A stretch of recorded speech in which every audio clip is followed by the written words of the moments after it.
আসসালামু আলাইকুম বন্ধুরা, সবাই কেমন আছেন? আশা করি সবাই ভালো আছেন। তো আজকে বন্ধুরা আমি বানাচ্ছি টমেটোর ভর্তা। তাই প্রথমে নিয়ে নিয়েছি পেঁয়াজ, একটু মরিচ, একটু ধনেপাতা, সামান্য লবণ একসাথে দিয়ে ভালো করে মিক্স করে নিচ্ছি। ভালো করে পেঁয়াজগুলো একটু নরম করে নিচ্ছি, পেঁয়াজ মরিচ সবগুলো নরম করে নিচ্ছি। তারপরে দিয়ে দিচ্ছি একটু সরিষার তেল। সরিষার তেলটা দিলে সুন্দর একটা ঘ্রাণ আসে আর খেতেও অনেক ভালো লাগে, তাই দিয়ে দিলাম সরিষার তেল। তারপরে আরেকটু হাতে ভালো করে মিক্স করে নিচ্ছি।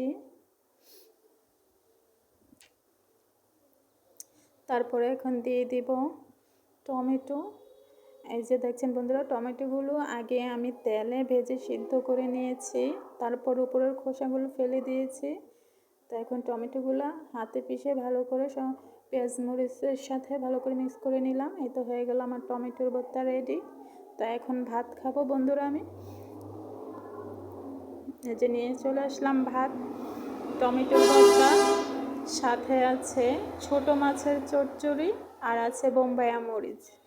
আজকে এই পর্যন্তই বন্ধুরা, তো সবাই ভালো থাকবেন।